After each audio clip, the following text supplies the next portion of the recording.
Ndak ini artinya seasik itu gitu. Jadi garwane Nabi sing ngrasa rodok tuwa. Wah, aku ora tau. Kok isa. Serilek itu dulu itu. Maksudnya orang Islam pertentangan itu. Maksudnya ini ya balik semua ini bedanya orang pesantren sama orang kampus. Kalau orang kampus mau cerita agama itu rahmatan lil alamin, tapi nyontokno rileke ora iso. Agama itu rilek, tapi nyontokno rileke ora iso. Mergo ya rapati ngaji.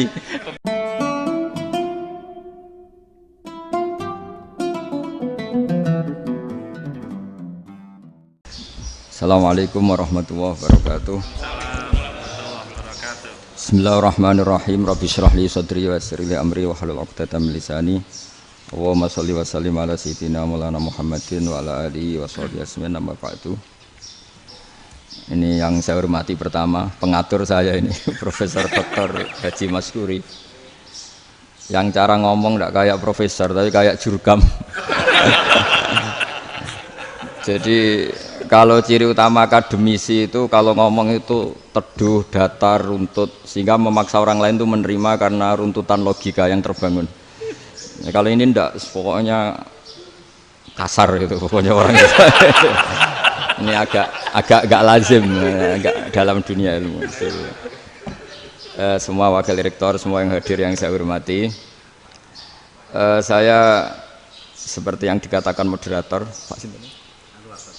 Bapak Anwar, bahwa memang saya tidak boleh terikat sama yang di belakang ini karena ini kayak apa ya, ada satu mazhab yang anak-anak Unisma semuanya harus tahu, teman-teman di Unisma menjelaskan itu tidak lebih baik. Jadi karena seakan-akan belum melakukan. Indonesia itu dulu kedatangan Islam itu tidak pernah dipertentangkan antara Islam dan negara, sehingga diskusi itu sudah salah karena para wali itu tidak pernah mempertentangkan Islam dan keindonesiaan atau kebinekaan. Satu, bahwa para wali itu misinya dakwah, di mana-mana dakwah itu pasti ketemu yang berbeda, mulai beda agama, beda pilihan madhab, beda tradisi, beda kultur. Jadi itu tidak perlu dipertentangkan, tapi malah itu jadi lahan dakwah. Sehingga kita ini kalau diminta diskusi hubungan negara dan agama malah bingung, memangnya kenapa? Itu seperti dulu zaman P4, saya punya kawan di Jogja, teman saya nulis tafsir Profesor Zaini, itu pernah zaman Pak Erto disuruh sosialisasi P4 di Papua. Apa hubungan Pancasila dan UUD 45? Itu orang Papua jawab, hubungannya baik-baik saja Pak. Jadi yang unik itu ketika disuruh baca Pancasila, 1 Pancasila, 2 ketuhanan yang Maha Esa. Akhirnya 6 kan? Kenapa Pancasila jadi 6? Yang unik itu ketika ditanya, ini saya melihat langsung di TV 7 itu, Indonesiaku itu. Ada anak-anak kecil ditanya, bendera ini milik siapa? Bendera merah putih itu. Jawabannya apa? Milik sekolahan Pak. Karena memang milik sekolah. Itu yang tanya itu kaget. Milik sekolahan Pak. Nah, tentang tema ini mohon dibaca ini langsung start ya, langsung serius karena tadi sudah kayak jurkam tadi, ini yang langsung khas ilmuwan. Ini sebagai penghormatan saya pada Unisma, ini khas keilmuan. Imam Zuhri adalah gurunya Imam Malik. Ya, saya ulang lagi ya, Imam Zuhri adalah gurunya Imam Malik. Halaman 29. Ini langsung start saya baca halaman 29. Dan ini terutama yang para punggawa-punggawa ini. Saya baca ya. Ini teks tidak ada yang saya rubah, memang persis seperti ini. Bismillahirrahmanirrahim. Yaqulu Zuhri, ini gurunya Imam Malik. Fama futiha fil islami fathun qablahu kana a'zama minhu. Innama kanal qitalu haitsul taqon nasu. Falamma kanatil hudnatu wa wadu'atil harbu wa amana nasu ba'duhum ba'da wal taqaw fatafawadu fil hadits wal munazaah. Falam yaklim ahadun bil islami yaqilu syai'an illa dakhala fihi. Walaqad dakhalataini kasanaten mislu man kana fil islam qabla dzalika au aktsar. Terus ini ngomongnya harus santai, enggak boleh provokatif. Begini, kita tahu dalam perdamaian Hudaybiyah itu poin-poinnya itu semuanya merugikan Islam. Di antaranya adalah jika yang Islam masuk kafir harus dibiarkan karena berarti masuk ke habitat asli. Karena Nabi sebelum jadi Nabi komunitas pokok itu kafir, sehingga kalau Islam masuk kafir kembali ke habitat. Tapi kalau Islam masuk kafir, kafir masuk Islam itu harus dikembalikan karena dianggap bid'ah. Maka kalau kamu dituduh bid'ah itu tenang saja dulu, Nabi itu ya dituduh ji'ta bidinin muhdas, kamu datang dengan agama yang baru. Cuma agak diteruskan wa kullu muhdatsatin bid'ah wa kullu bid'atin dalalah. Jadi orang-orang kafir dulu kalau ngomentari Nabi ya ji'ta bidinin muhdas, kamu datang dengan agama yang baru. Nabi nurut. Semua perjanjian yang merugikan Islam itu Nabi nurut. Tapi Nabi hanya minta satu hal, jangan ada perang 10 tahun. Dan orang boleh seminar, boleh diskusi tentang Islam. Ya ini dengerin betul ini. Jadi saya tidak akan provokatif, ini pakai logika. Nanti bisa dipakai disertasi doktor.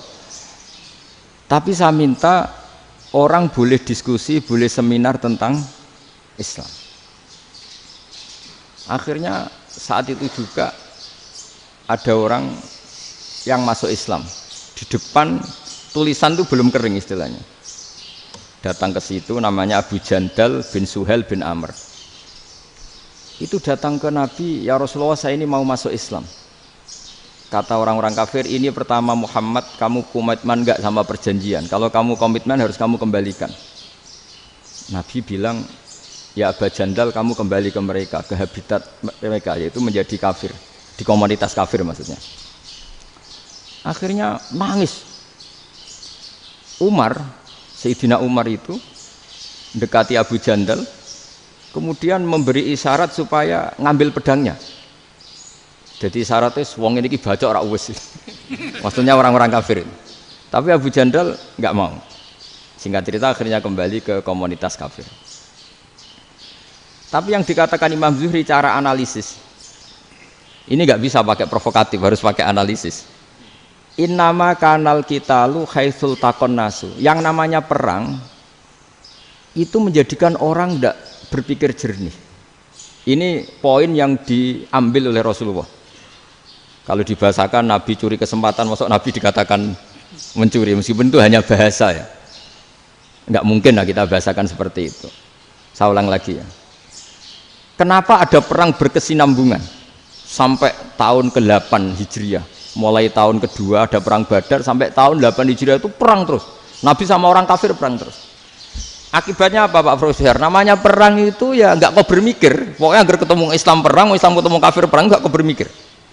Padahal Islam itu bisa diterima oleh akal sehat, harus lewat diskusi, lewat pengamatan, lewat pemikiran, lewat pengendapan berpikir. Makanya Nabi tahu ini masalah besar. Kalau orang perang terus, itu gak kober mikir Islam, tidak sempat diskusi tentang Islam. Makanya Nabi hanya minta satu poin. Oke, perjanjian ini saya turutin semua, tapi saya minta orang kafir semuanya boleh mendiskusikan Islam, boleh seminar tentang Islam. Mereka bilang iya, pada pikiran mereka kan diskusi paling piye. Ternyata betul, ada diskusi. Terus temanya gini, kira-kira bener di Muhammad Abu Jahal. Terus Tuhan Muhammad sama Tuhan Abu Jahal itu keren mana? Diskusi. Tuhan Muhammad itu khaliqus samawati wal ardi, yang menciptakan langit bumi. Sebagaimana kampanyenya Muhammad.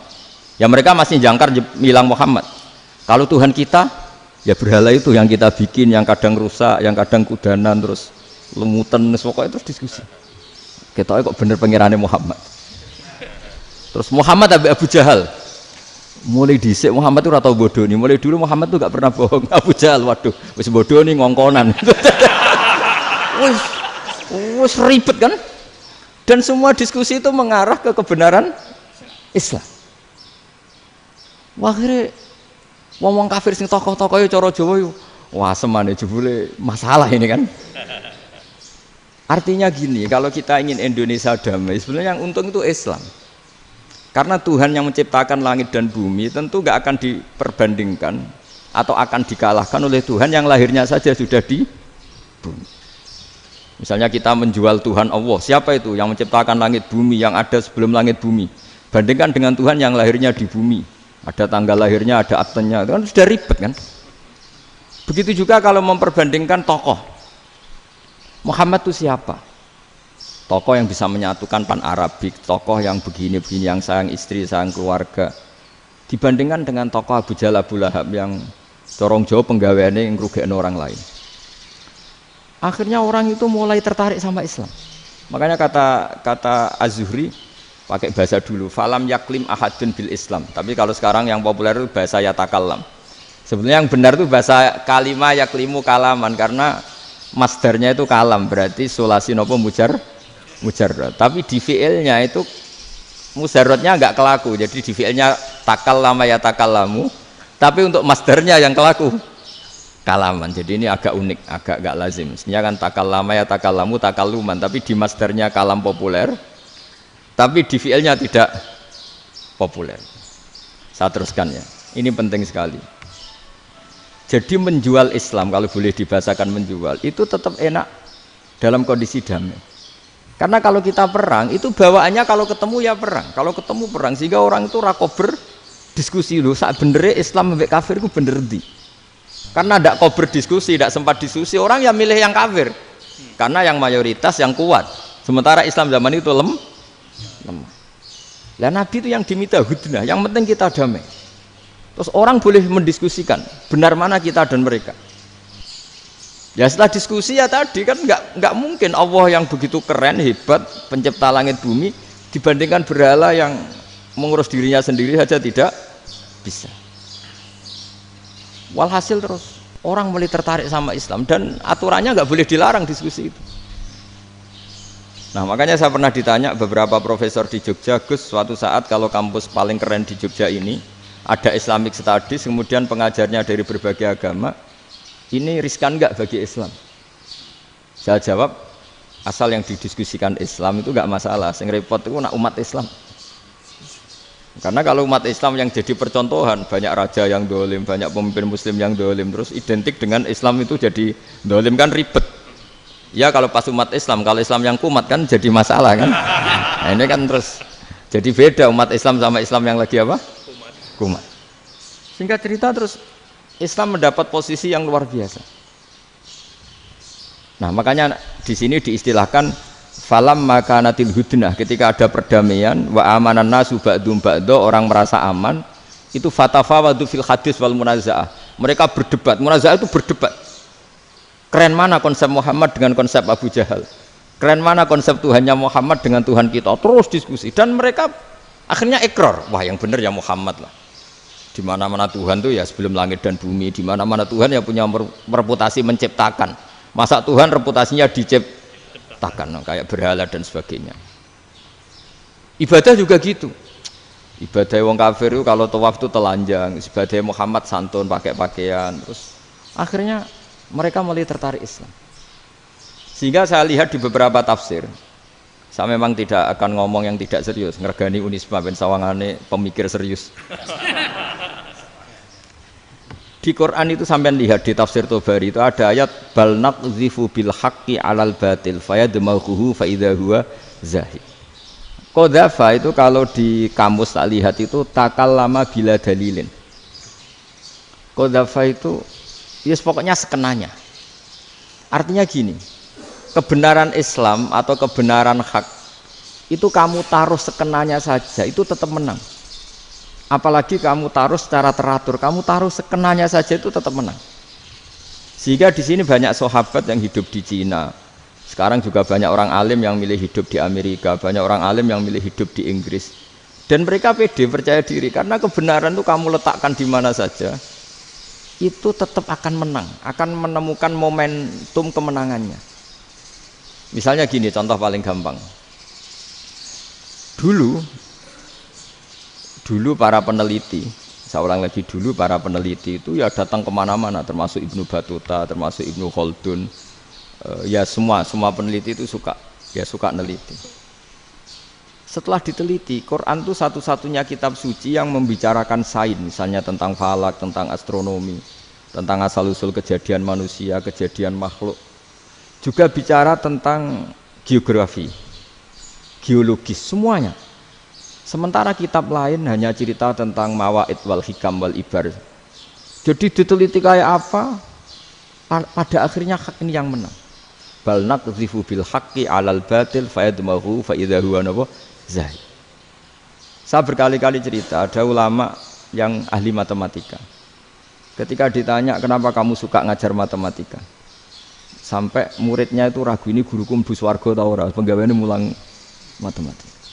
Tapi para muridnya bermimpi bahwa Imam Amudi itu disuruh ngajar para malaikat. Dan itu pede betul dia.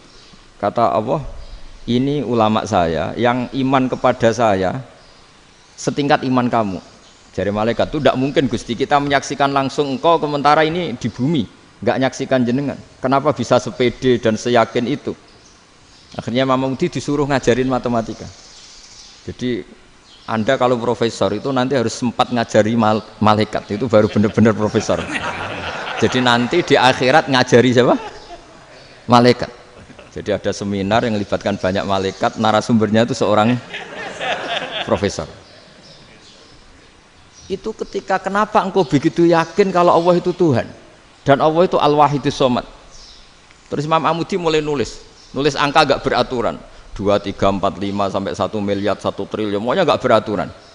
Kata beliau, nisbatus naini wasalasa ila ma la nihayatalaha iku nisbatul far'i ilal asli. Mbok angka sebanyak apapun, 2 dibanding 1 ya far'ul wahid, 3 dibanding 1 ya far'ul wahid. Semua angka yang enggak terhingga pun dibanding 1 semuanya far'ul wahid. Semua angka sebanyak apapun itu cabang dari angka 1. Fakullu hadil awalim far'un minal wahidis somad, yaitu Allah Subhanahu wa ta'ala. Wah, kira malaikat tepuk tangan, iya juga. Jadi begitu juga ada ulama itu ahli gambar. Saya dulu ngaji sama Mbah Mun Al-Husunul Hamidiyah, itu kitabnya itu banyak gambarnya. Dan gale gambar yang ngawur betul, mangga ahli gambar. Saya epol, sempurna lele. Semua gambar bangunan, gambar sapi, pokoknya gambar. Ternyata dia menemukan Tuhan itu dari gambar. Gambar serapi ini atau seruwet ini sama. Gambar rapi sama ruwet itu sama kalau dalam pandangan tauhid. Dimulai minan nuqtah al-wahidah. Kowe cek gambar sing rapi sing indah, cek gambarmu elek, dimulai dari 1 titik, dan titik ini nuqtatil wujud, yaitu Allah Subhanahu wa ta'ala. Jadi nak cara ahli tauhid gak penting gambare api, menang lomba atau ora penting, butuhe hadis surah ini gambar baik yang rapi maupun ndak adalah min nuqtah dari 1 titik. Ya, alam raya sebanyak ini mbok gambar mbok ora, cek mulai Mars sampai Jupiter kabeh semua bentuknya yang banyak ini semuanya min nuqtatil wujud, yaitu dari titik wujud, ini kok Allah Subhanahu wa ta'ala. Di sini hebatnya ulama-ulama, mbok dia pengajar matematika, mbok pengajar gambar, semuanya dipakai perangkat untuk tauhid. Ya, itu kan juga bagian dari Islam damai, Islam yang sangat tidak perlu perang untuk orang dipaksa Islam. Enggak perlu provokatif kayak tadi pidatone rektor jenengan tadi. Jadi ciri utama ilmuwan tuh kalau ngomong datar tapi logikanya enggak terbantahkan, itu ciri khas ilmuwan. Kalau ciri khas politikus kalau ngomong itu keras, provokatif lah kira-kira gitu. Tapi isinya biasa. Nah, saya berharap nanti semua profesor doktor itu datar tapi isinya kualitasnya bagus ini. Mentes. Jadi makanya terus kata ulama, kenapa diistilahkan bal naqdhifu bil haqqi? Kenapa pakai qadzafa sementara qadzafa maknane takallama bila dalil? Maksudnya bila dalil di sini itu min ghairi ikhtiyajin ila dalilin. Kebenaran itu memang enggak butuh dalil. Apa kita perlu dalilnya apa? Buktinya apa? Kalau 3 itu cabang dari 1. Wong gendeng yakin yang takok gitu pas orang gendeng. Wong 3 cabang dari 1 kok ditanyakan buktinya apa? Itu min awalil bidahah. Pertama orang pasti tahu kalau 3 itu far'ul wahid, 1 juta juga far'ul wahid, 1 miliar juga far'ul. Gambar yang sebanyak apapun ya dimulai dari 1 titik, cek gambar benar maupun yang tidak. Akhirnya apa? Ulama dulu itu sebegitu rileks nerangkan tauhid. Lalu kenapa asma ini yang ya ini kan khas NU ya, khas pesantren. Sebenarnya saya keberatan pakai istilah khas NU, pakai khas pesantren karena NU itu anaknya pesantren, jangan dibalik pesantren anaknya NU karena sebelum ada NU itu ada pesantren. Tapi kayaknya Unisma lebih suka pakai bahasa NU dan saya ya agak-agak orderan yang terpaksa disuruh ngomong. Ini agak apa ya, agak kacau sebetulnya ini agak kacau. Jadi NU itu sama pesantren itu tua pesantren. Jadi NU dilahirkan pesantren, bukan dibalik pesantren dilahirkan NU. Sehingga barokahnya didirikan pesantren ini, kadang nyuwun sewu sekali Mbah Hasyim itu kadang ide besar beliau itu ora dituruti wong NU. Jadi Mbah Hasyim cara kula kok dadi Mbah Hasyim ya mangkel. Mbah Hasyim itu ngarangno kentong. Nggih ngaramno beduk, tapi wong NU nganggo kentong. Beduk. Dan uniknya Mbah Hasyim enggak tersinggung. Karena ciri khas pesantren itu membolehkan perbedaan apa? Pendapat. Itu masyhur khilafnya Mbah Hasyim sama Mbah Fakih Mas Kumambang itu sampai dikitabkan. Saling ngeritik, saling macam-macam lah. Jadi cara berpikir Mbah Hasyim ketika Nabi rembukan, ini gimana ya cara menentukan waktu sholat ya? Ya pakai kentong ya Rasulullah. Dzakalin Nasara itu untuk orang Nasrani. Ya pakai buk itu trompet, dzakalil Yahud itu untuk orang Yahudi. Terus, ada yang usul lagi pakai api ya Rasulullah, dzakalil Majusi itu orang Majusi. Setelah itu ada orang datang lari-lari cerita mimpi azan tadi. Ya itu terus dipakai sarana pemanggilan sholat ya azan itu. Sehingga Mbah Hasyim menolak kentong. Karena mantas sababi qaumin fahuwa minhu. Beliau keras sekali sampai bilang haram. Beliau judulnya ya haram, Al-Jasus Antakhrimin Nakus. Setelah naskah itu sampai ke Mbah Fakih Mas Kumambang di Gresik situ, di daerah Dukun situ. Dulu nggak ada WA ya, jadi sampainya ya lama. Makanya saya sampai sekarang nggak punya WA karena ya saya ulama kan, kalau WA-an terus ya jadi ulama. Nggak jadi ulama, main WA-an terus itu. Nah itu termasuk rektor nggak kau bermikir itu mesti kebanyakan WA. Karena kan otaknya didikte oleh sesuatu yang masuk. Sesuatu yang dilihat itu kan pasti mendikte kita. Beda kalau yang enggak WA-an kan mikir apa kita yang menentukan. Kalau WA-an kan kita ditentukan. Mau mikir anaknya butuh apa gara-gara WA informasi Jakarta mikir Jakarta. Padahal secara kewajiban ngapain kamu orang Malang mikir Jakarta. Gara-gara WA mikir Jakarta belum selesai ada berita di Sulawesi, mikir Sulawesi. Habis itu mikir NTT. Makanya semua orang sekarang merasa tokoh nasional gara-gara informasi yang masuk itu nasional. Jadi Mas Yo RT yang mikir gimana Gus Indonesia kok. Padahal RT loh. Sampai lupa kalau dia itu RT. Jadi semua orang sekarang merasa tokoh nasional. Dan itu gara-gara apa coba? Akhirnya semua orang juga punya ide tentang nasional. Harusnya negara itu gini-gini. Jebule wonge sing duwe ikon itu sapa? RT. Ribet kan? Saya teruskan, setelah naskah itu sampai ke Kiai Fakih Mas Kumambang, beliau itu marah besar. Ini harus dilawan dan saya bukan karena benci Mbah Hasyim. Beliau teman saya ketika ngaji Kiai Mahfud di Mekah. Jadi Mbah Fakih dan Kiai Hasyim itu teman ketika ngaji di Mekah. Terus cara ngelawan tuh lucu, gak ilmiah tapi gak ilmiah wong alim tetap ilmiah. Di mana-mana serupa itu tidak sama. Ya kalau mungkin zaman Nabi di Madinah itu zaman itu kentong itu identik dengan milik Nasrani. Di Indonesia beda. Pos kampling ya kentong, kebakaran ya kentong, wae sarapan orang di LP ya pakai kentong. Jadi tidak ada jaminan kalau kentongan itu identik dengan Nasrani. Lalu haramnya di mana? Yang di mana-mana tasabuh itu identik. Ini tidak identik. Mulai masalah kan? Mulai masalah. Jadi beliau gaya judul Hazruus.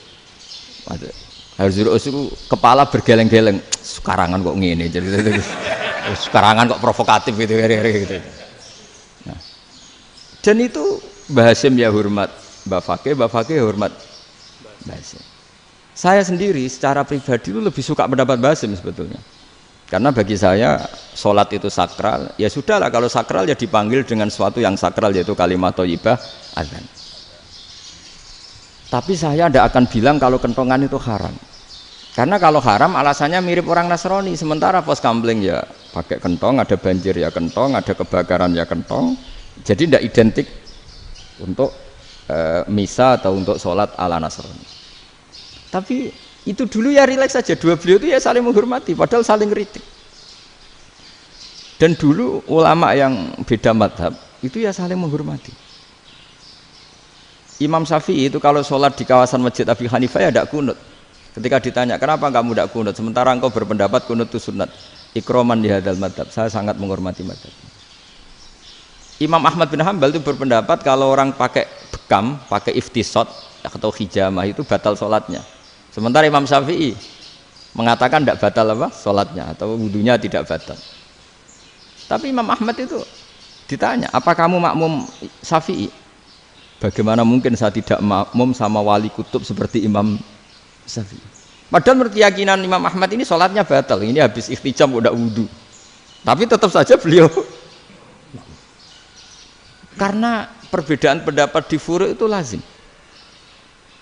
Ya orang boleh berdebat lah. Ketika Unisma datangkan saya, itu saking senengnya kiai, saking sombongnya sampai ngatur kiai, kan nggak pernah bisa diperdebatkan. Itu kan orang boleh debat kan?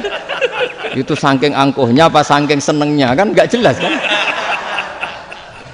Kan dan orang boleh setuju pendapat saya, yaitu ngatur kiai itu haram. Setuju juga Pak Rektor, ekspresi mahabbah itu ya macam-macam. Dulu sahabat ya gitu, sahabat itu ada yang nggak kenal wajahnya Nabi sama sekali sampai akhir hayatnya. Ketika ditanya, lo kamu itu sahabat kok nggak tahu wajahnya Nabi? Saya tidak pernah berani memandang Nabi karena ijlalan Nabi, terlalu menghormati saya sehingga tidak berani memandang wajahnya. Ada sahabat yang penggawaannya dulu wajah Nabi sampai bisa nyifati alfiu faminunil hajib, sampai bisa nyifati detail karena dulu wajah Nabi itu ibadah. Ada seorang wali ditanya, kalau kamu di surga ingin nggak melihat Allah? Enggak. Loh, tapi semua orang ingin melihat Allah. Unazzihu dzalikal jamal an-nadhari misli. Ben gak elek-elek Allah tak delok terima aku. Wong ra jelas. Berarti kok delok pengiran. Banyak. Jadi justru tapi karena saking takzimnya. Enggak lah, mosok aku kok. Makanya saya berkali-kali cerita. Menurut kesepakatan ulama, soft awal itu paling baik. Tapi banyak juga wali yang kalau sholat itu di belakang. Koyok paling bener yang kok ngarep gitu. Lu bayangkan misalnya kamu semangat di soft awal di Masjid Haram, jebule sholatnya salah. Itu dari malaikat, gayane kok ngarep, jebule ra roh. Iku di sini-sini wong. Jebule bodoh gitu. Gayane kok ngarep jebule.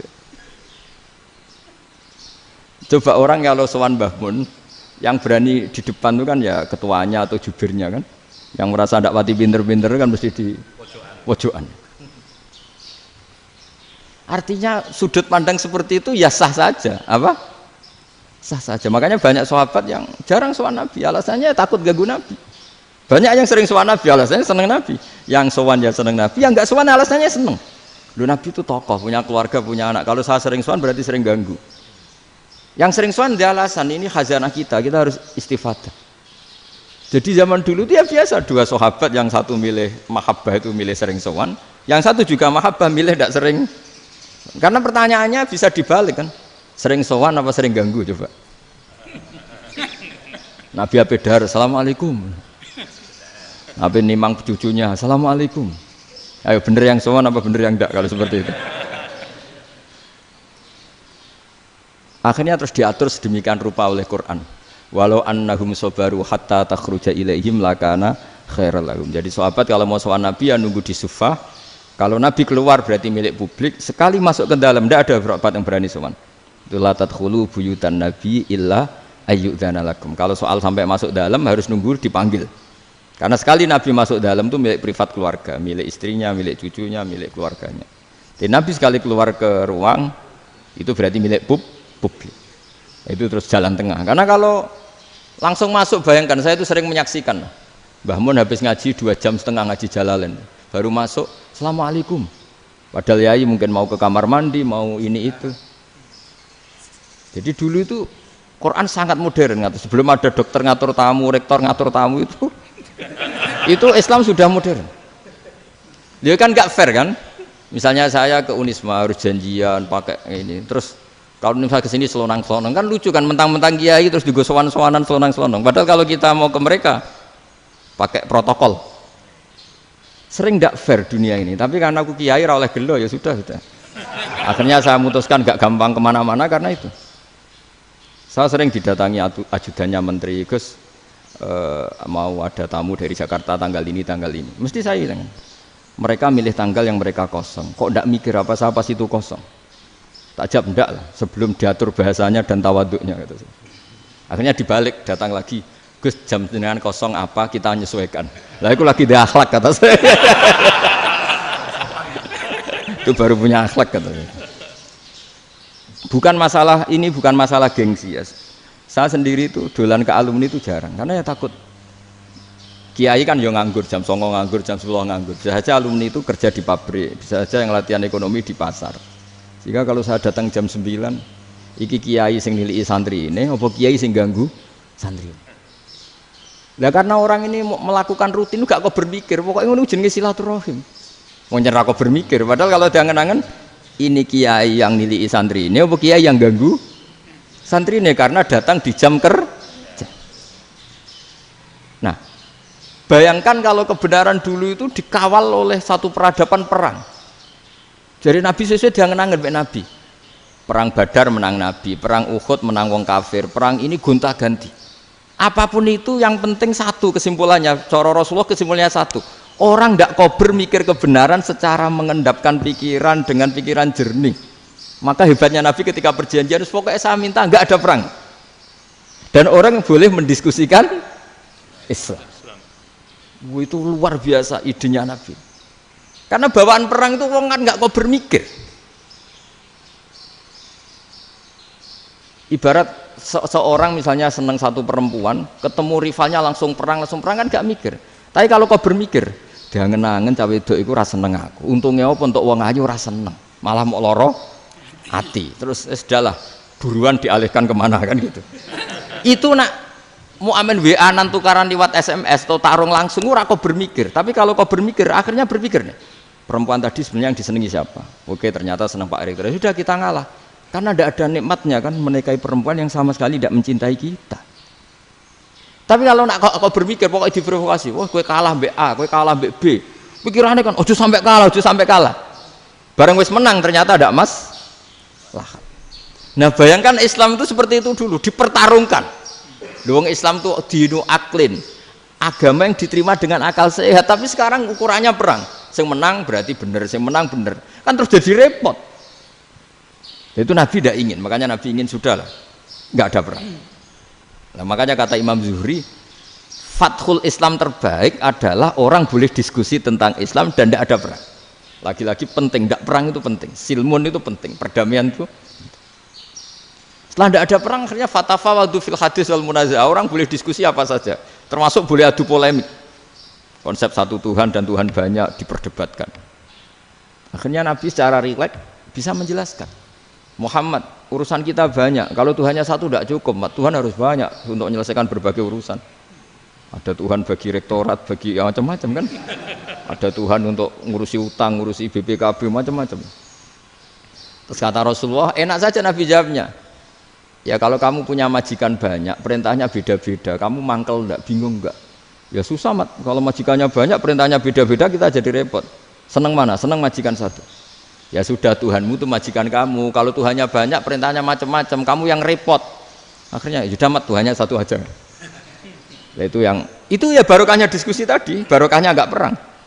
Daraballahu mathalan rajulan fihi syuraka'u mutasyakisuna wa rajulan salamal lirajul hal yastawiyani masalah. Terus alhamdulillah. Jadi orang yang paling kafir pun saat itu taslim. Nah, ini kembali ke kalimat la ilaha illallah. Saya tidak perlu provokatif, pasti teori saya itu benar. Bukan saya bilang benar itu karena sombong, enggak. Ini sesuai teks. Misalnya begini, benar enggak kelompok takfiri yang suka ngafirkan orang lain? Itu pasti tidak benar. Logikanya gampang. Orang yang kafir 70 tahun saja dengan melafadzkan la ilaha illallah menjadi muslim. Masa dengan kalimat yang sama yang muslim menjadi kafir? Itu logikanya kan enggak ketemu. Orang kafir 70 tahun untuk menjadi muslim disuruh baca apa? La ilaha illallah. Tapi gara-gara baca la ilaha illallah nyekel patok jadi kafir. Pertanyaannya, loh ini kalimat apa? Kalimat untuk mengkafirkan apa kalimat untuk mengislamkan? Karena yang kafir dengan kalimat itu menjadi Islam, ternyata yang Islam dengan kalimat itu menjadi kafir. Itu ketemu nggak? Cara logika itu kan nggak ketemu kan? Makanya cara pikirannya Abul Hasan Asyadzili, dan saya setuju pikiran itu. Istighfar ini boleh orang Jawa Timur protes karena kadang beda manhaj, tapi jangan protes saya, protes Abul Hasan Asyadzili kualat mesti sampean. Ketua Torekoh napa? Sadziliyah. Cara madzhab Sadzili, dan Anda boleh berbeda madzhab, mencari khasnya wong kampus wani beda. Beda kapasitas lah, pokoknya butuhnya beda. Dan ketok pinter, ketok kritis tuh. Cara madzhab Abul Hasan Asyadzili itu gini Pak Rektor. Jadi istighfar itu baik, tapi ba'da kamali tauhid, setelah tauhidnya itu benar. Alasan beliau masuk akal. Ketika ada ayat fa'alam annahu la ilaha illallah wastaghfir li dzambik. Bihadil kalimah. Jadi orang boleh istighfar itu setelah tauhidnya benar. Alasannya Abul Hasan Asyadzili begini. Qul lil ladzina kafaru iyantahu yughfar lahum ma qad salaf. Katakan kepada mereka yang kafir, sekali mereka tidak kafir, maka otomatis dosanya masa lalu diampuni. Pertanyaannya, yang bisa menghentikan kekafiran itu kalimat apa? La ilaha illallah. Dengan hanya melafadzkan la ilaha illallah Muhammadur Rasulullah, langsung yughfar lahum ma qad salaf, langsung dosanya diampuni. Berarti yang menjadi pengampun dosa lah, penyebab pengampunan itu apa? La ilaha illallah. Itu bahkan orang kafir belum istighfar. Di ayat itu kan Allah gak mensyaratkan setelah la ilaha illallah istighfar baru diampuni, enggak. Asal la ilaha illallah langsung yughfar lahum ma qad salaf. Saya ulang lagi ya, jelas ya. Jadi kulil ladzina kafaru iyantahu yughfar lahum ma qad. Nah, sekarang iyantahu, mereka berhenti dari kafirnya. Syaratnya pakai apa? La ilaha illallah Muhammadur, itu langsung yughfar lahum ma qad. Artinya apa? Ghufranullah itu bisa didapat hanya dengan mujarrodut tauhid, yaitu hanya dengan melafadzkan kalimat thayyibah. Dan sahnya istighfar juga berdasar kalimat thayyibah itu. Misalnya gini, orang kafir sebelum Islam melafadzkan astaghfirullah, astaghfirullah, astaghfirullah, kira-kira diterima enggak? Enggak kan? Karena syaratnya istighfar ba'dat tauhid. Nah, makanya dalam madzhab Sadzili istighfar itu setelah la ilaha illallah. Karena cara pandang ya seperti itu. Jadi fa'alam annahu la ilaha illallah wastaghfir li dzambi. Jadi dengan kebenaran tauhid saja ini sudah cukup kita insya Allah layak diampuni. Karena innallaha la yaghfiru ayyusyraka bihi wa yaghfiru ma duna dzalika liman yasha. Jadi orang yang tauhidnya benar itu bisa diampuni Allah asal tauhidnya benar. Itu Allah ngendikan liman yasha wa yaghfiru ma duna dzalika liman yasha. Dawe Imam Suyuti walam yakun liman yastaghfir. Jadi orang yang bertauhid secara benar meskipun gak sempat istighfar itu tetap potensi diampuni. Karena bawaan tauhid itu sudah menjadi layak diampuni. Kayak orang kafir sekali ngelafadzkan kalimat tauhid mbok gak istighfar langsung diampuni. Nah, karena melihat seperti itu terus orang berlomba-lomba memperbanyak jumlah ngelafadzkan la ilaha illallah. Jadi kita yang alim, kita semua, saya tidak bilang saya, kita termasuk yang di pinggir-pinggir saya ngaku alim orang masalah lah soalnya. Kita semua yang alim-alim itu tahu bahwa la ilaha illallah itu super, sudah bawaannya tauhid, juga punya kelayakan diampuni. Nah, kemudian nasib kita agak sial, malah kalimat ini dituduh bid'ah, dituduh khurafat. Mergo Nabi nggak pernah tahlilan, Nabi tidak pernah. Nabi gak pernah tahlilan, kalau diartikan Nabi ra tau maca la ilaha illallah, nek gak kalimat itu. Nah, ini provokatif ini. Jadi ini sudahlah keanehan-keanehan ini kita terima karena ciri utama wali, ciri utama ulama itu wa udhu fisabili, harus pernah disakiti. Jadi kalau Unisma sakit karo dituduh apa? Dituduh bid'ah itu berarti belum calon ulama. Calon ulama itu wa udhu fisabili, harus disakiti. Jadi kalau kamu disalahpahami itu ya harus santai. Provokatif tadi. Iya, termasuk provokatif tadi. Termasuk diatur tadi. Jadi kalau cara berpikir kan, karena mereka itu memang kalau kita turutin itu memenya itu terlalu, kadang menghujat kita itu. Enak ya jadi KNU, ada orang mati datang, kiainya dapat makan, dapat rokok, terus pulang. Jadi apa? Terus kita kayak tersangka terus. Kita kan kayak tersangka terus. Tertuduh terus itu. Terus yang orang NU ya memenya juga nggak kalah ekstrimnya. Boleh ya ajaran orang nggak boleh ngasih kiai gitu. Berarti boleh dong ajaran kikir. Jadi memang kadang apa ya? Cangkem elek lah bahasa kasarnya itu. Itu memang kadang lebih mengenakan kalau kita datang ke acara mayat kan dapat makan, dapat minum. Kalau yang sohibul bed rokok ya dapat rokok. Kalau kiainya dapat wajib, kadang 20.000, kadang 50.000. Terus memenya itu kok setega itu ya ada orang meninggal kok malah kita makan-makan. Seakan-akan kan kultur ini biadab kan gitu. Tapi yang orang NU kebalikan bales. Oh ternyata nggak boleh ya mayat disodakoi. Ternyata nggak boleh ya orang dermawan. Berarti Islam membolehkan medit ya gitu. Model ini kan. Tak angen-angen itu luwih mandi timbang takbir ya kan. Karena ini kan memicu emosi kan. Memicu apa? Emosi. Nah, tapi saya kalau disuruh bela mana itu tidak ada yang saya bela. Ya seorang sudah lah kalau mau nganggur saja sudah itu. Ya tapi itu memang apa ya? Itu khazanah Islam. Ada yang kritik, ada yang enggak. Ya itu memang khazanah, ya biasa aja kalau saya biasa. Karena dulu ulama itu sudut pandangnya itu ya seperti itu. Ada yang ulama suka ibadah itu sholat, ada yang milih apa tidur. Sampai Imam Ghazali bilang suatu saat ibadah terbaik di zaman akhir itu tidur kan. Sholat saja kalah sama tidur kan. Tapi itu loh ya, yang wajib tetap loh, terus kamu gak sholat wajib. Begini beliau mencontohkan itu. Ada orang sholat tahajud terus obsesinya itu ingin hajatnya terkabulkan. Sementara yang tidur obsesinya nikmati rahmatnya Allah, boleh tidur, bisa tidur. Kata Imam Ghazali, timbang kita tahajud terus nuntut pangeran aduk turu katanya. Mergo engko diakibat terus setan memberi bisikan, lho nyatanya kamu tahajud ya gak terkabul. Berarti cerita bahwa Nabi ngendikan kalau doa tahajud mustajab enggak. Daripada ngono ki aduk turu ora tau ndonga Imam Ghazali. Timbang abri-abri Islam ya, timbang ngelek-ngelekin apa? Islam. Jadi ulama itu mulai dulu itu sudah berpikir. Banyak orang menjadikan tahajud, sholat malam itu media untuk hajatnya. Dan kalau nggak kesampaian ini mutung. Nyalahkan kiainya ijazah ramandi. Macam. Daripada ngono ora usah apa?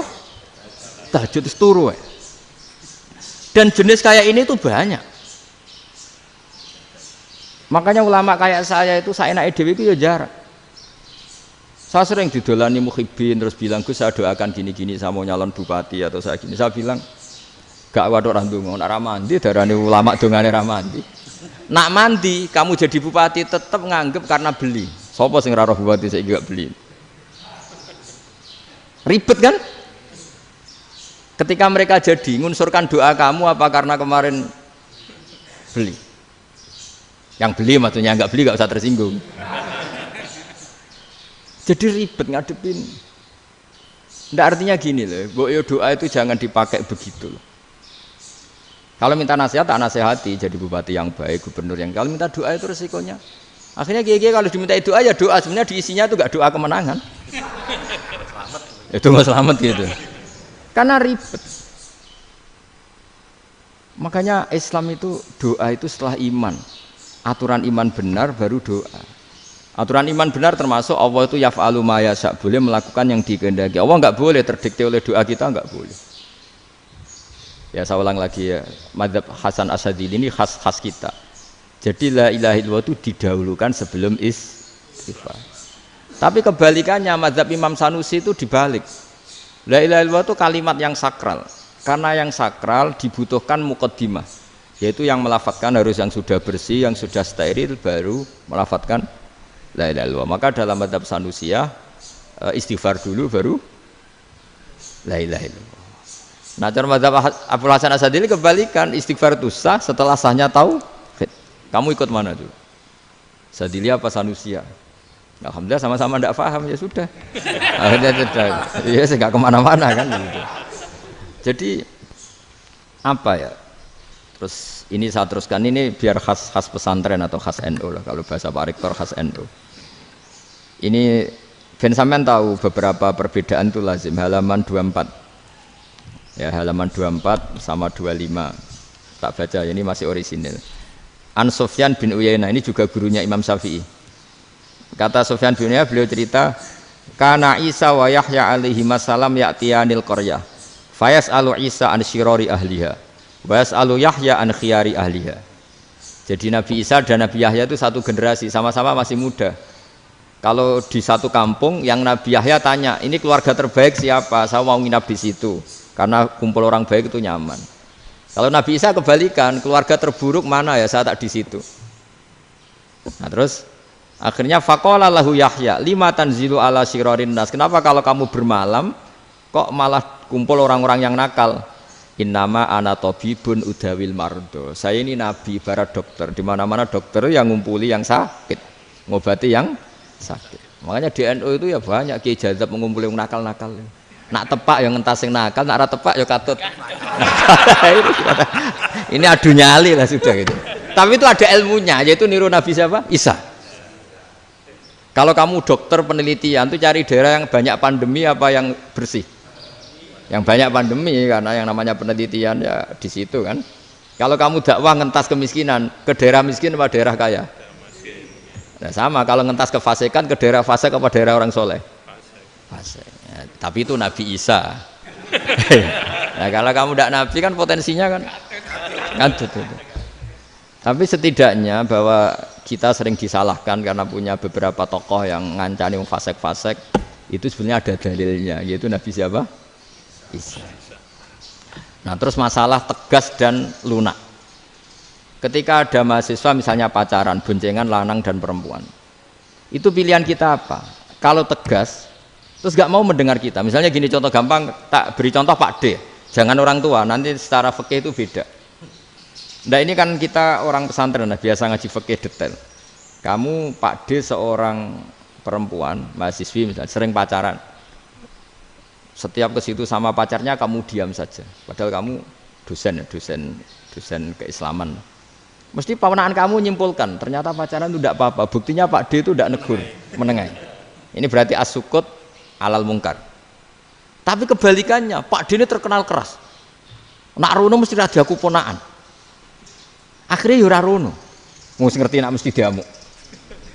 Nah, dua orang ini sama-sama gagal kan? Yang lunak menjadikan ponaannya pacaran terus karena enggak negur sehingga dikira membolehkan. Sing keras juga enggak sempat bina wong rono era wani. Akhirnya dua orang ini sama-sama enggak ketemu, sama-sama enggak berkesempatan membina kan? Gagal membina kan? Karena yang keras ponaannya enggak pernah situ, berarti enggak bisa bina kan? Yang lunak membiarkan berarti juga ada bina. Nah, Islam itu antara dua itu. Ya agak terlalu lunak, enggak terlalu keras. Karena kalau terlalu keras, misalnya ada kiai terlalu keras, lu masyarakat mau tanya itu gimana? Lari kan? Lu saya ini punya pengalaman pribadi. Saya ini kan kecelok orang alim. Itu kalau pernah ya saya itu berusaha ya pokoknya ya umumnya orang alim lah. Tenang, terus anteng, enggak gejlok-gejlokan. Itu enggak ada yang tanya. Saya mimpi ketemu beberapa ulama itu disalahkan. Terus umat saya kalau mau tanya itu ke siapa? Wong alim wis wibawa, meneng tambah banget wibawane. Bala Quran sering gojlok rektor macam-macam. Terus wong wanita kok, saya biasa ke pasar pandangan dicegot orang. Gus, putri saya itu sering keluar darah tapi melebihi batas haid gini-gini. Kalau badhe sowan jenengan, gak usah sowan ning kene mbek ngadeg-ngadegan. Terus tanya, yang haid berapa hari, Gus? Ya supaya rudat ilal adat sebelum dia punya penyakit istihadah itu berapa? 6 hari ya sudah, kembali 6 hari lainnya mustahadah, tetap sholat, tetap normal. Tapi kalau sawi bawa moro pasar go tasbih duwilu. Iku mesti wong salaman njaluk donga yakin. Tapi baru kayak rada uraan ketemu wong-wong, dol pening ndi? Mak pening ndi? Gus beneran Gus ketemu jenengan kula wingi badhe tuwa kok. Akhirnya tanya.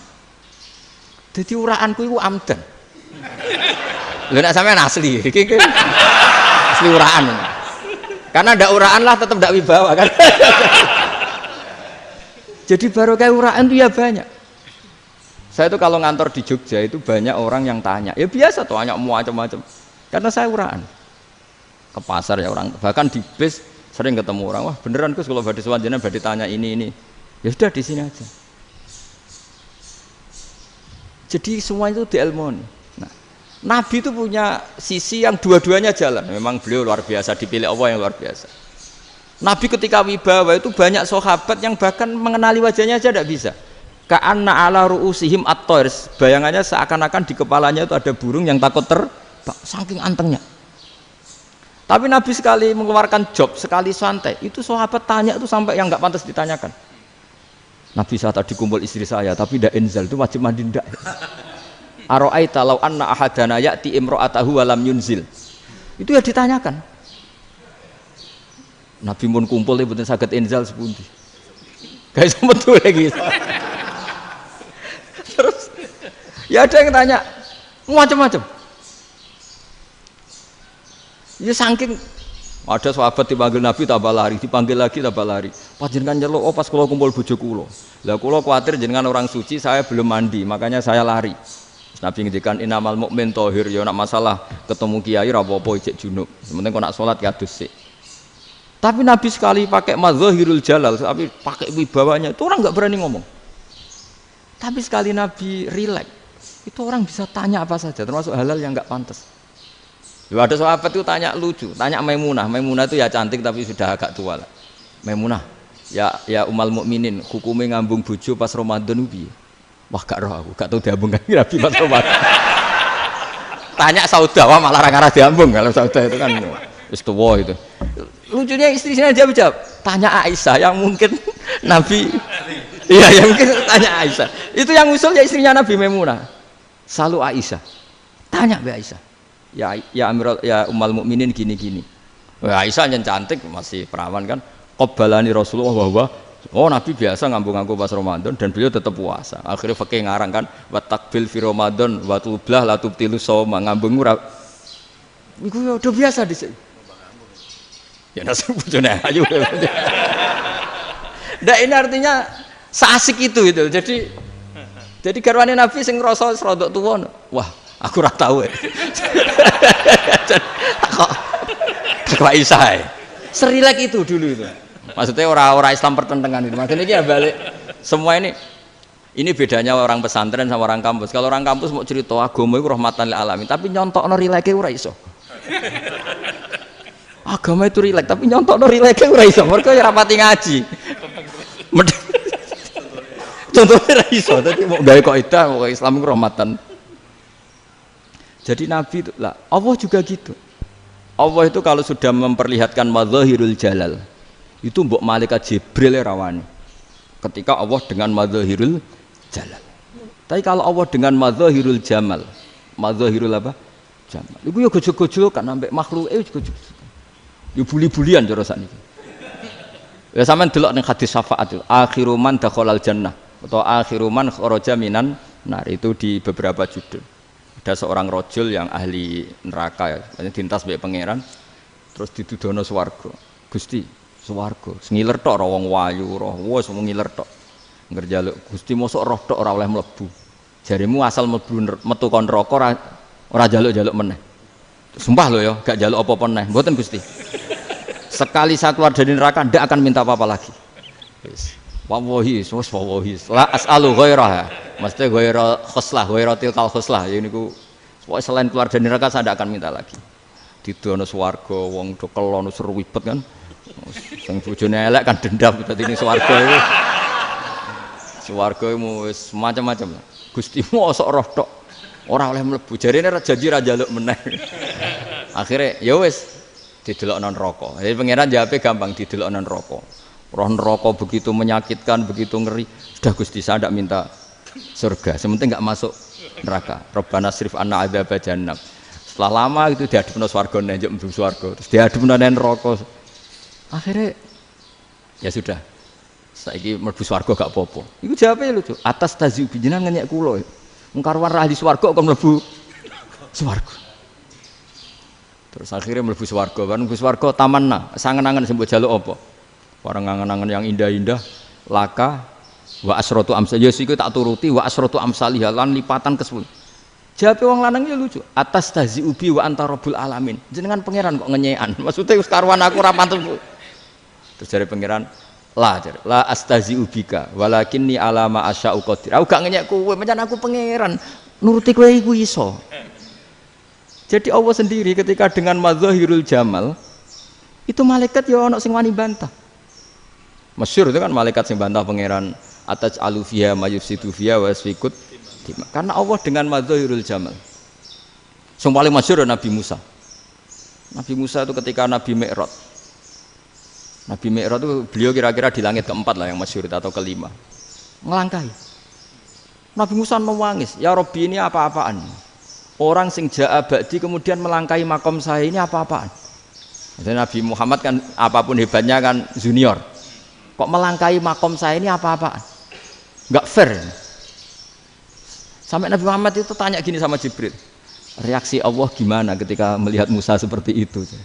Jawab malaikat Jibril lucu. Ya roh khiddatahu, Allah sapal gayane Musa, biar jadi lucu. Ya dibiarin aja sama Allah. Tapi yang jenenge Nabi Musa itu kekasihnya Allah, tetap berkah bagi kita, betul.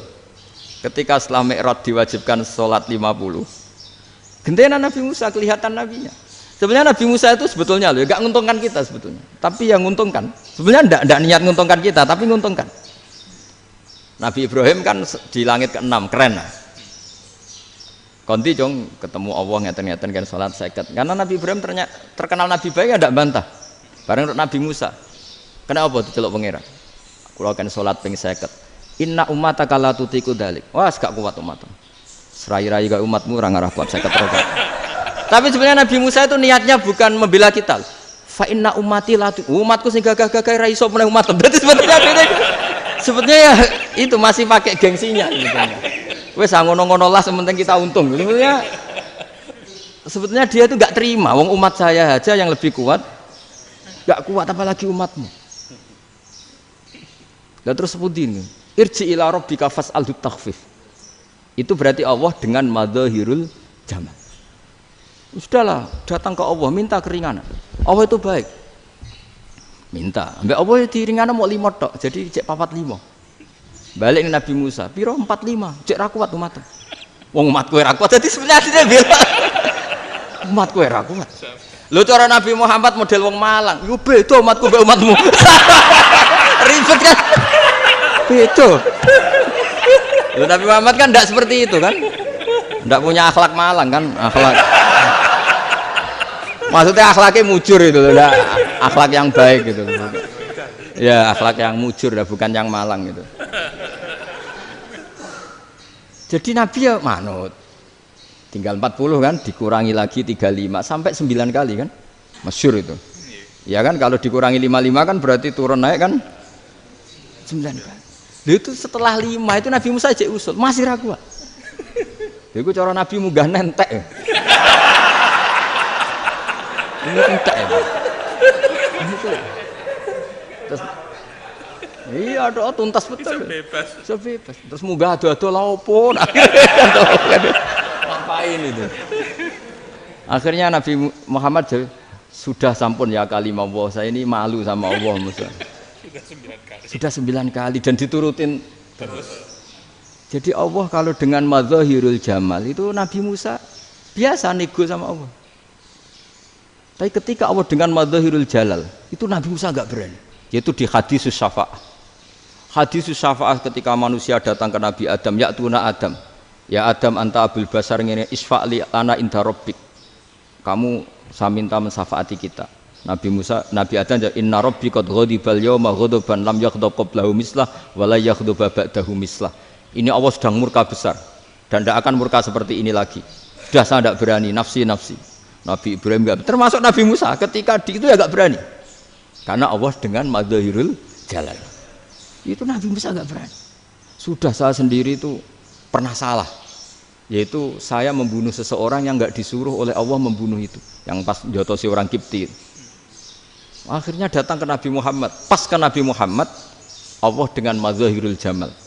Dengan madzahirul jamal sampai Kanjeng Nabi ngendikan analah saya akan memintakan syafaat kalian. Terus fa ahmadu rabbi bima hamida allamaniha rabbi. Saya muji Allah dengan pujian-pujian yang orang lain tidak tahu, hanya saya yang diajari, kata Rasulullah. Nah di sini menurut banyak ulama, termasuk kitab yang saya baca, kenapa Muhammad sebagian namanya Ahmadu? Itu dari af'al tafdil, fa Muhammadun Ahmadu min ghairihi. Muhammad Rasulullah itu kalau muji Allah di atas cara mujinya Nabi yang lain. Jadi Ahmadu bukan dari fi'il mudhari' lil mutakallim, tapi dari af'al apa?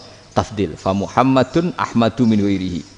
Bahwa Kanjeng Nabi Muhammad sallallahu alaihi wasallam itu cara mujinya Allah di atas pujian para nabi. Makanya di sini Sayyid Ali Zainal Abidin kalau muji hamdal hamidin wa fauqa hamdil hamidin. Jadi pujian saya ini di atas rata-rata cara mereka apa? Memuji.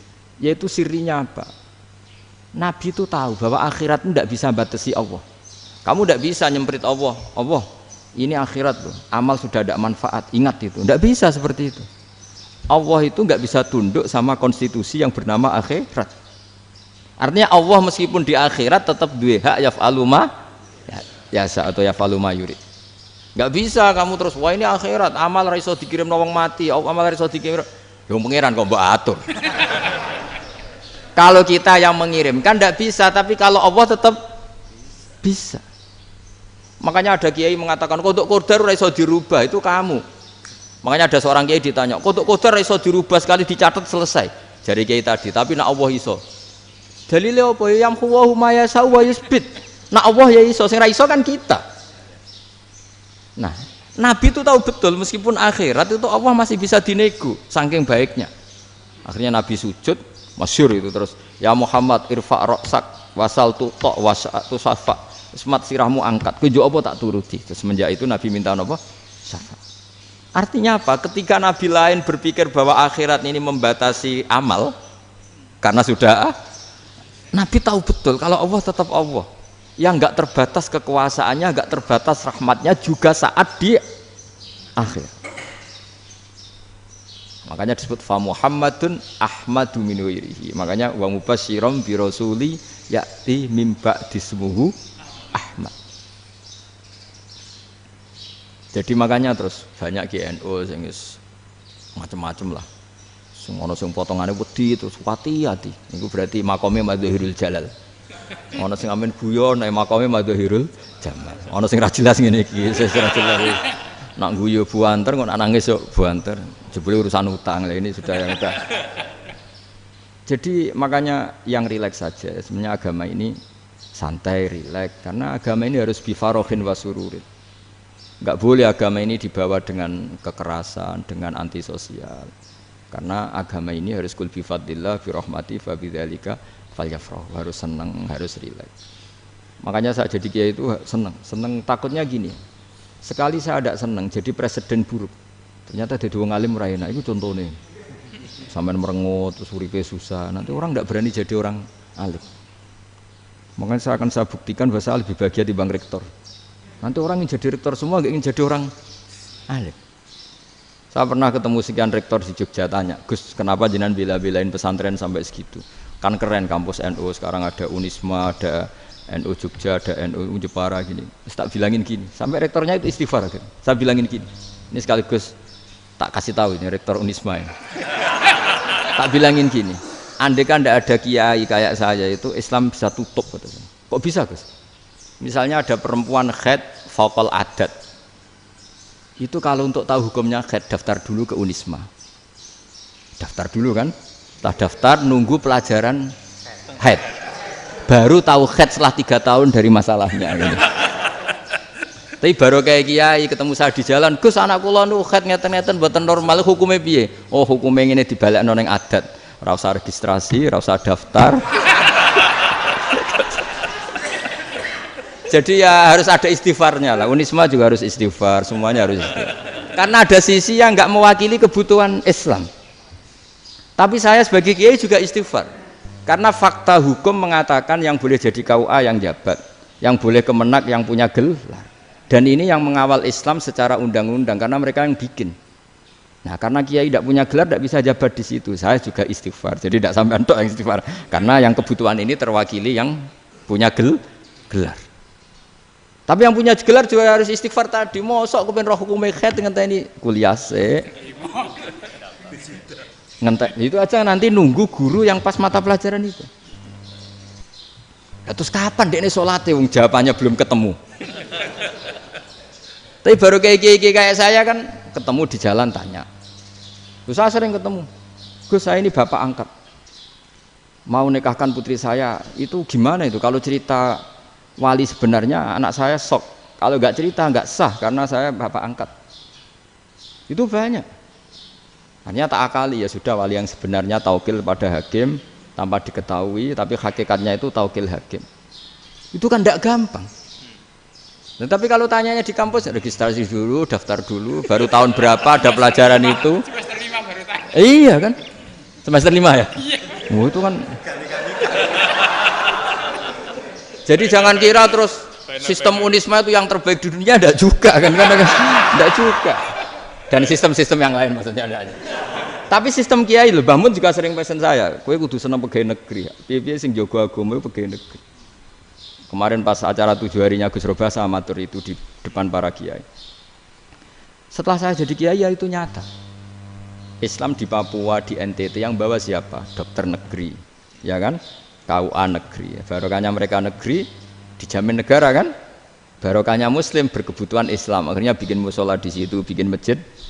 Bahkan di Korea Utara itu ya ada masjid bawaan duta besar. Karena banyak duta besar Muslim berkebutuhan masjid. Yang bisa gini itu yang negeri apa yang swasta? Negeri lah. Di sini kiai tidak mewakili semua kebutuhan apa? Islam. Tapi kampus juga enggak, kampus Islam sekalipun tidak memenuhi semua kebutuhan Islam tadi. Masa orang tanya kan nunggu semester berapa tadi? Semester 5 masih daftar dulu. Nunggu pelajaran itu. Payahnya pas ketemu dosennya, wong saya tidak pernah ribet kan? Dosennya cowok gitu. Jadi sudahlah, makanya ini. Iya, makanya ini kan bentuk kearifan lah. Jenengan ngakui fungsi kiai kayak saya itu bentuk kearifan. Saya juga ngakui jenengan itu butuh kearifan. Saya sering didolani KUA itu. Itu rata-rata ya didikan kiai. Kompilasi hukum Islam itu banyak ya, janda cantik. Contohnya harus cantik, kalau jelek nggak mungkin terjadi kan. Ada janda cantik kebetulan suka kawin tapi takut zina. Saya ulang lagi, suka kawin tapi takut. Itu seringnya gitu Pak Rektor. Jadi dia kawin bosen, bilang ke KUA, Pak saya sekarang mau nikah sama ini. Loh, tapi kamu mau punya suami. Ya tapi kan nggak tercatat Pak. Itu KUA-nya rata-rata itu nggak berani. Meskipun nggak tercatat karena secara fikih meskipun nggak tercatat tetap dia seorang perempuan yang bersuami. Maka nggak boleh nikah sama orang lain. Jadi coba kalau nyun sewu KUA hanya ngikuti hukum formal, yang penting di catatannya nggak punya suami, ya dinikahkan saja kan. Tapi mereka enggak, karena didikan kiai enggak berani. Artinya gini, kalau hanya pro hukum catatan sipil, maka ini dinikahkan bisa karena enggak tercatat. Tapi secara hukum santri enggak bisa dong menikahkan perempuan sing dzati zaujin yang punya suami. Jadi ini barokahnya kerjasama yang baik. Jadi di masyarakat itu tertanam didikan kiai, enggak boleh nikahkan perempuan yang bersuami. Tapi di KUA ngikuti hukum formal. Dan di Indonesia itu KUA itu rata-rata konsultasinya ya sama kiai, sehingga ya nggak berani akhirnya meskipun aku ya udah mlebu rokok mbak gak iso. Dan itu banyak. Seorang lagi ya, makanya ini kan pesantren itu nggak boleh mati. Orang kiai-kiai kayak saya nggak jelas-jelas itu harus lebih jelas lagi. Karena ini yang on time, yang online, yang siapa saja bisa tanya. Saya itu SMS saya itu nggak punya HP WA. HP jadul itu SMS-nya tiap hari tak berapa, orang yang tanya dari Kalimantan, dari Aceh. Gus di kampung saya ada masjid 2 itu yang Samana, ada yang dari orang perkotaan. Gus di perumahan baru ada masjid, yang Jumatan baru orang 12, sah enggak? Ya langsung saya jawab, sah. Dalilnya ini. Ya sudah, nah, tapi kata Imam Syafi'i gini harus orang 40, itu madzhab Syafi'i, dalam madzhab yang lain gini-gini. Itu kalau tanya rektor itu kan ribet. Masuk ajudan dulu, asisten dulu, panjang.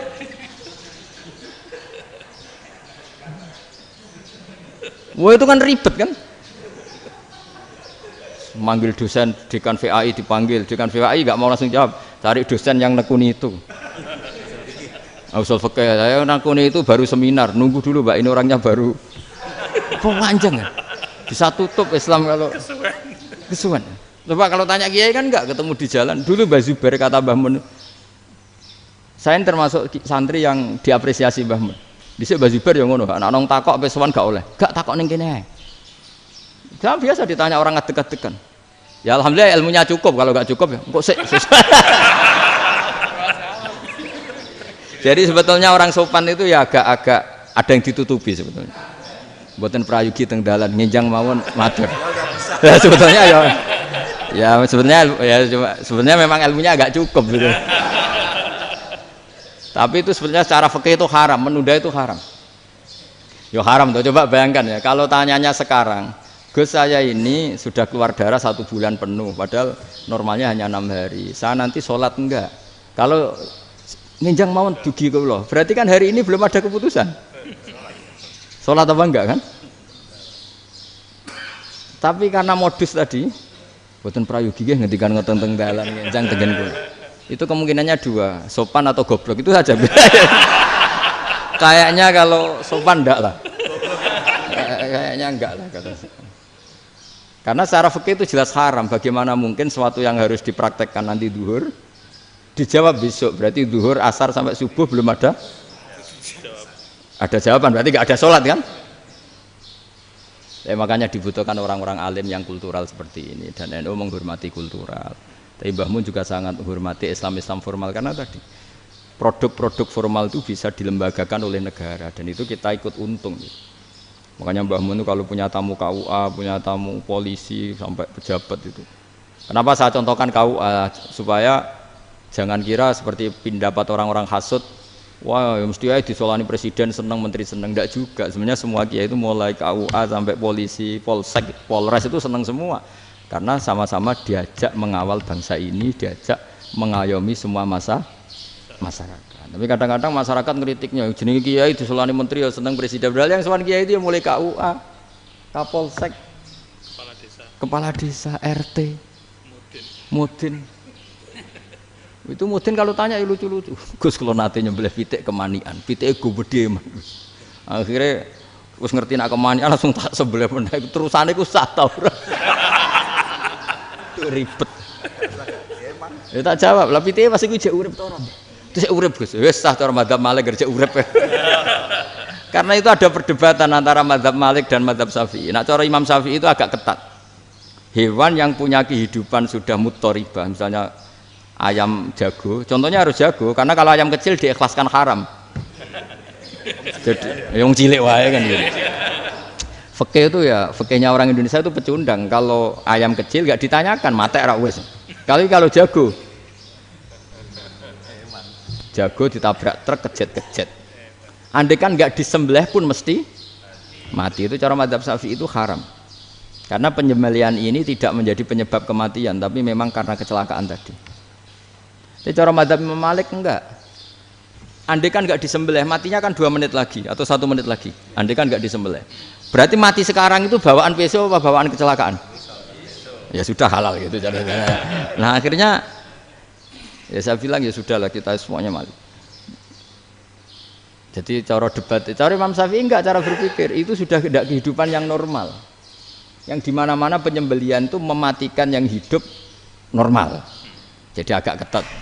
Sehingga dalam contoh kemanian, kalau dalam bahasa Jawa nyembelih agak sempurna terus pesonya jatuh atau apa itu, kalau pakai madzhab Syafi'i agak kesulitan. Jadi kalau madzhab Malik asal diselesaikan secara fauron, dan juga sebagian madzhab Syafi'i itu halal. Nah orang mesti tanya gitu, Gus, wedhusku tabrak truk, man Gus kejet-kejet. Tapi nak pitik cilik ra ditakok. Makanya termasuk kritiknya Mbah Mun, tapi ini madzhabnya Mbah Mun ya. Kamu boleh ikut boleh ndak, karena ini urusan ndak penting. Lha wong-wong lucu, nak ditakoki yuyu muni haram mergo amfibi. Yuyu ngerti sampean? Yuyu nggih. Tapi nak ditakoki kepiting muni halal. Mergo nak yuyu haram gak eman, nak kepiting eman.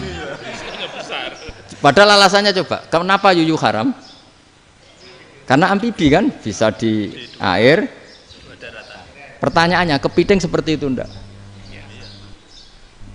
Nah, tapi kepiting kalau haram kan eman. Karena besar kan. Kalau yuyu silahkan haram kan gitu. Artinya apa? fikih kita ya agak-agak pecundang gitu, agak-agak pertimbangan. Iya, ini lucu kan? Kualitatif. Coba alasannya yuyu haram karena apa? Amfibi kan? Hidup dua alam. Pertanyaannya kepiting seperti itu enggak? Iya. Kenapa kalau orang tanya, yuyu haram apa halal? Rata-rata jawab haram. Tapi kalau kepiting mulai khilaf. Loh mestinya kan sama kan? Lah itu karena unsur imannya. Iya tadi. Saya juga sering melihat tonggo-tonggo itu. Ayam cuwilik sakmene ketabrak truk, enggak ada yang tanya. Tapi saya pernah jalan-jalan di Naruan sini, ono jago ketabrak, sing duwe langsung marani kula pas saya naik motor. Gus ini halal apa haram? Nak langsung kula sebelah halal apa haram? Wis kanggo kowe halal ya halal. Karena saya tahu tak jawab haram mesti kecewa itu. Aduh, akhirnya kiai ini beratnya kan. Ya akhirnya ya saya setelah itu Fatihah Imam Syafi'i ngapunten umat kula tuh ora siap madzhab jenengan tuh ndak siap. Iya kan akhirnya pakai madzhabnya Imam Malik tadi. Ya tak Fatihah Imam Syafi'i ini mboten niat nglawan jenengan. Tapi ngobati tiang eman. Mergo pitike besar itu. Jadi ini kan cerita ya itu makanya yang rileks saja lah bahwa Islam ini yang rileks, yang menyenangkan karena ya agama ini harus menyenangkan. Raditu billahi robba. Raditu itu senang banget, ridho itu puas. Enggak boleh beragama pertuntungan terus emosinan. Ya marem atau raditu itu marem jadi yang nyaman. Ya saya kira demikian. Assalamualaikum warahmatullahi wabarakatuh. Pelajari lho Pak. Insyaallah. Pon. Alhamdulillah. Satu aja yang di sini benar. Oh, satu aja. Nggih. Nggih. Damel syarat. Jadi mungkin ada satu pertanyaan aja. Satu saja. Bukan keluhan. Ini mumpung Gus Bak pada Madhohirul Jamal. Iya, Madhohirul Jamal. Sebentar lagi sudah Madhohirul Jalal. Jadi gak kena ditakoni. Monggo setunggal mawon. Ya, bagus. Ini gini, ambil. Nggih. Ampun dawa-dawa terus Gus. Ya jaga-jaga ya. Assalamualaikum warahmatullahi wabarakatuh. Saya Fadil, alumni Unisma yang kuliahnya paling lama. Masih di jalanan. Gus, pertama saya muhibin jenengan ngikuti 3 tahun terakhir kayaknya.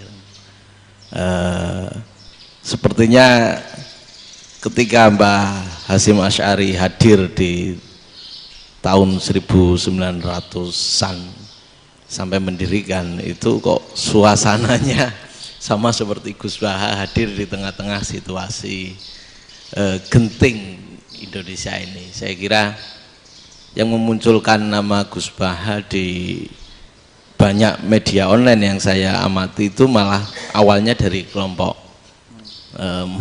bukan kita gitu. Dan itu kami melihat bahwa apakah nanti 1926 dan 2026 satu abad NU, saya kok termasuk orang yang punya apa ya semacam harapan gitu Gus Baha bisa ya mungkin kalau beliau Mbah Hasyim Rois Akbar, sekarang Rois Am, nanti ada istilah baru lah, tengah-tengah antara Rois Am dan Rois Akbar. Karena setiap satu abad harus ada mujadid dan kami berharap. Nah, kamu aja tak angkat. Itu yang pertama, artinya mohon maaf Gus. Yang kedua soal saya termasuk orang yang cukup iskal dengan peristiwa Nabi, kalau banyak disebutkan itu kisah Nabi Khidir atau Khodir yang dari 3 cerita itu hanya satu cerita yang saya masih agak bingung soal di situ anak kecil itu pakai kalimat, kalau di Al-Quran itu pakai kotala, jadi pakai anak kecil itu dibunuh seperti itu. Jadi ada istilah yang apakah memang saat itu ada syariat yang membolehkan atau memang ada sesuatu yang secara dari Allah Subhanahu wa taala memang itu dibolehkan untuk Nabi Khidir. Jadi di antara semua cerita itu saya yang agak iskal yang itu. Kalau yang kisah soal membocorkan itu mungkin masih bisa masuk ya, tetapi apakah sudah ada ilmu psikologi yang sangat tinggi sehingga kalau ada anak-anak yang idiot itu atau apapun istilahnya yang sekarang itu boleh dilakukan tindakan begitu gitu. Nah ini saya lebih provokatif dari Pak Rektor biasanya.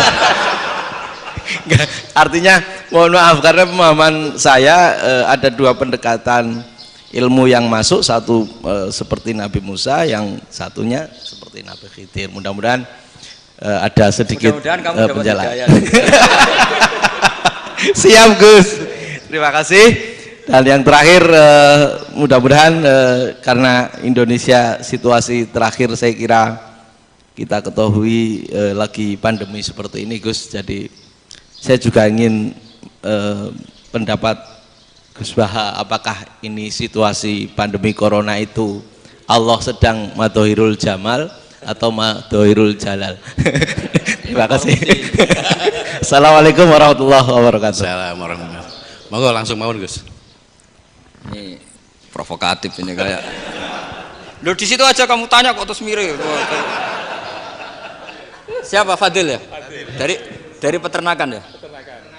Tapi mau ngomong tafsir itu. Mulai kacau peternakan ngomong tafsir ini mulai kan. Nah ini ada yang hafal Quran ngaco, paling enggak setengah hafal. Nggak yang dari Unisma. Nggak begini, ayat itu kan ditutup wama fa'altuhu an amri, ya saya maknani wama fa'altu lan orang nglakoni ingsun hu ing kabeh sing kasebut an amri mergo kepinginanku ingsun. Jadi saya melakukan itu semua bukan karep saya sendiri. Jadi Khadir sendiri itu kamu untung enggak nekuni tafsir. Kalau nekuni tafsir yang kamu soal bukan Nabi Khidir, karena Nabi Khidir itu hanya satu orang. Yang kamu soal harusnya Israel. Wih itu ndak rektor, ndak kiai besar, ndak siapa saja dihabisin itu. Kenapa Israel ndak kamu tegur? Gimana hukumnya qatlul mukmin? Kenapa Israel ndak kamu masukkan ayat wa may yaqtul mu'minam muta'ammidan fajazauhu jahannamu khalidan fi. Ingat ya Israel. Iya kan?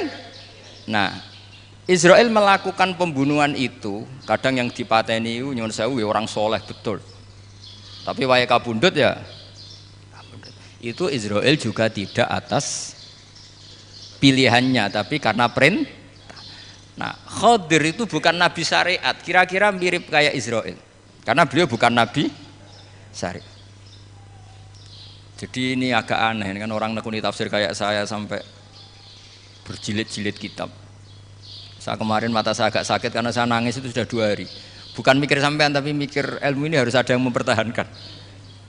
Karena apa ya, nekuni ilmu itu kan ribet. Kalau yang nekuni ilmu terus dosen terus rektor itu ya agak ada fasilitasnya. Kalau nekuni ilmu kiai itu naruh keramat kan taqabbala wa minna minkum taqabbal ya karim. Iya, tapi saya alhamdulillah keramat jadi ya tetap hidup itu. Saya ulang lagi ya. Harusnya Mas Fadil itu kalau nekuni itu yang disoal tuh Nabi Khidir. Nabi siapa? Apa malaikat siapa? Israel. Karena itu korbannya lebih banyak. Pertanyaannya, Israel kena enggak oleh aturan ayat wa may yaqtul mu'minam muta'ammidan fajazahu? Kan enggak. Karena semua itu wa ma fa'altuhu an amri. Saya lakukan ini. Mungkin ngaji kamu enggak khatam sih mau delok fakotalah itu. Itu Nabi Khidir pasti tersinggung, enggak baca belakangnya itu. Ya karena jurusan peternakan itu. Atau salah gurunya yang ngajar. Ya. Daripada nyalakan satu orang mendingan 2 ya. Jadi kalau ngaji itu khatam sehingga ngerti ayat itu kan ditutup wa ma fa'altuhu an amri. Nah, menurut Ibnu Hajar Al-Asqalani yang nyarai Bukhari dan ketika itu cerita tafsir ayat itu Wa hadza dalilun ala anna Musa afdhalu minal Khadir. Justru ayat-ayat itu menunjukkan Musa itu lebih utama ketimbang Nabi Khidir. Karena Nabi Khidir monoton melakukan apa saja yang diperintahkan Allah, sementara Musa tetap dengan gugatan syariatnya. Beliau gak terima ada orang main membunuh. Aqtal tanafsan zakiyatan bi ghairi nafas. Laqad ji'ta syai'an nukra. Nah, sur'atu Musa ila nahyil munkar itu menunjukkan beliau Nabi ulil azmi. Jadi Nabi Musa langsung sikap, wah ini tidak benar kamu. Padahal sudah ada perjanjian, kamu tidak boleh bantah. Tapi Nabi Musa lebih ngeboti syariat, lebih memihak syariat, nahi munkar itu wajib. Justru itu menunjukkan derajatnya Nabi Musa fauqal Khadir. Makanya Nabi Musa tetap gugat, nggak bisa dong, ini nafsan zakiyatan kok kamu bunuh. Maka itu jadi ilmu. Nabi Khidir pada akhirnya nyuwun sewu ya tidak bisa jawab. Makanya beliau menutup wa ma fa'altuhu an amri. Sebenarnya saya sendiri itu ya tidak punya alasan. Jadi kalau Israel kamu tanya, ini gimana ini wong melarat mulai cilik, meh sugih mbok pateni. Mbok yo baro ben sempat sugih gitu. Ini kuliah paling lama, urung sempat urip penak. Nah itu kan boyo mateni wong kira-kira lah, nak wis sempat mapan sempat. Lu andai kan Israel pakai aturan syariat kan mateni orang kan ya dikira-kira lah. Jadi itu tidak ada hubungannya tadi dengan ilmu yang kamu katakan urusan psikologi, anak itu tetap semuanya haram dibunuh, nggak boleh. Ya jadi tetap.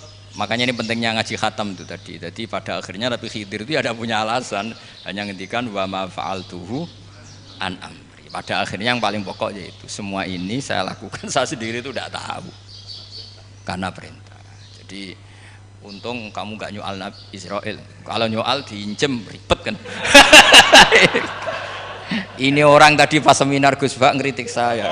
Wah. Jadi itu pinter kamu, yang kamu soal Nabi Khidir, jadi tidak itu. Ya kalau nyoal Israel resiko tinggi itu, resiko tinggi. Tapi yang jelas gitu ya, makanya tradisi pesantren seperti ini harus terus, karena yang punya tradisi khatam. Saya tuh kalau ngaji kitab udah khatam tuh tersiksa karena tadi. Kadang-kadang yang depan-depan tuh tidak jawabannya di belakang ya tadi wa ma fa'altuhu an amri. Dzalika ta'wilu ma lam tasti alaihi sabra. Jadi ya sudah kira-kira seperti itu. Wajar kamu tidak sabar, wajar kamu tidak itu memang saya sendiri sebenarnya juga paham itu. Jadi cara basa Jawa niku wajar saya musakira paham. Jadi aku dhewe ku ya ora paham. Wong aku ya mau nglakoni gitu. Jadi sebetulnya sama-sama ada itu kan. Ini jenenge wa ma fa'altuhu an amri. Dah ya. Ya.